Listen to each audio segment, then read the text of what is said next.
Hello friends, we know planning is important in every aspects of our life. No matter if it is our classroom, going to a supermarket, buying a car or constructing a house. Whatever the scenario, we need a plan for its success. For a better teaching learning process, lesson planning is also very important. In this video, we will discuss on lesson planning on integrated learning approach. The objective of this learning unit are, after the completion of this unit, learners will be able to discuss the importance of lesson planning in teaching learning process, describe the components of lesson planning, design teaching strategies and activities for their subject by integrating with other subjects and real life. According to Handbook for Teachers published by CBSE in 2019, lesson plan means a teacher's planning for teaching an individual lesson. As it is teacher's individual plan, the elements of creativity and innovation inherent to the teacher are reflected in a lesson plan. A well worked out lesson plan acts as a core of the teaching learning process.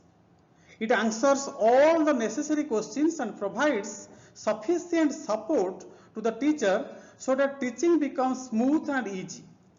It is the activity which the teacher performs before the actual lesson takes place.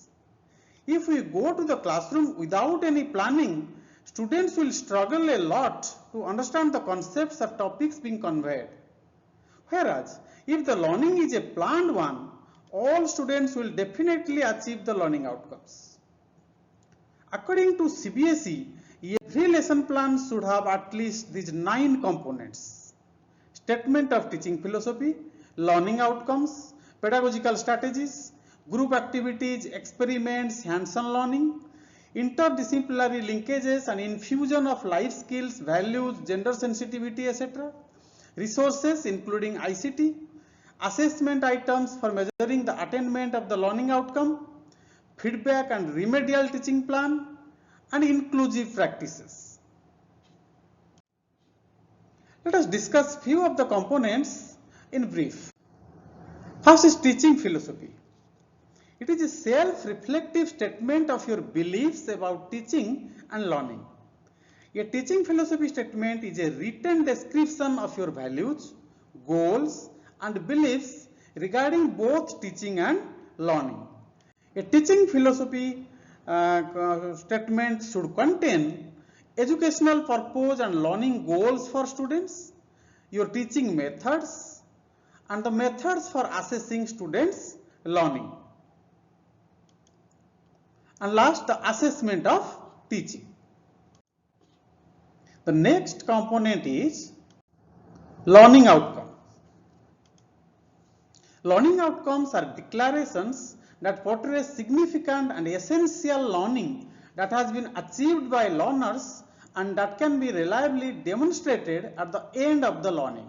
This is the definition quoted by CBSE in the book published in 2019, that is Handbook for Teachers. Learning outcomes are observable, measurable, and specific statements of what the student is expected to achieve and how he or she is expected to demonstrate that achievement. While writing learning outcomes, we should keep in mind that the learning outcome statements should be SMART. For SMART means for S it is specific, for M it is measurable, for A it is attainable, for R it is relevant, and for T is timely. So every learning outcome statement should be observable, measurable, and specific. And the two aspects of the two characteristics, relevancy and timely, is also very important while writing the learning outcome statement. A teacher may adopt the learning outcomes prepared by NCERT as it is, or adapt the learning outcomes prepared by NCERT for the topic at hand, or create new or additional learning outcomes on his or her own. Next component is pedagogical strategies. Pedagogy refers to the methodology and process of teaching and learning using a specific curriculum with specific goals in mind. It is the way of teaching students, whether it is the theory or practice. The main aim of pedagogy is to build on previous learning of the students and work on the development of skills and attitudes of the learners. It enables the students to get a thorough understanding of the subject and helps them in applying those learning in their daily lives outside the classroom. Some of the important pedagogical approaches in teaching learning process are integrated learning, experiential learning, active learning, inquiry based learning, case based learning, problem based learning, project based learning, and so on. There are so many pedagogical approaches for what a teacher should follow in the classroom. As I told, there is no fixed format for writing a lesson plan. Here, I just want to point out few points while writing a lesson plan on integrated learning approach. In integrated learning lesson plan, integration of the topic with other subjects and real life should be reflected separately. The teacher adopting integrated approach should have clear understandings of the elements of integration of the topic that is being dealt. His or her integrated lesson plan should reflect the other disciplines that are being integrated along with respective learning outcomes, concepts, topics to be integrated, and strategies for integration.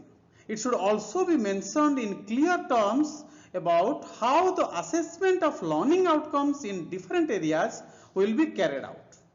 In strategy for integration, write all activities, experiments, and hands-on process briefly. The elements of creativity and innovation should be reflected here. While planning for assessment, it will be better if you plan for assessment for learning, assessment as learning, and assessment of learning separately. It is not necessary to forcefully integrate any given topic with a number of disciplines only for the sake of integration. A particular topic may or may not have elements of integration with different subject areas. Integration should be done seamlessly depending upon the possibility for better understanding of the students. Whatever valid integration you are doing, same should be reflected in the planning. At last, your plan should contain the remedial teaching plan and the self-reflection. Thank you friends for watching this video where we discussed about lesson planning on integrated learning approach. We discussed on statement of teaching philosophy, we discussed on lesson planning and pedagogy, and we discussed how to write a integrated lesson plan. In the next video, we will discuss on assessment in teaching learning process. Thank you.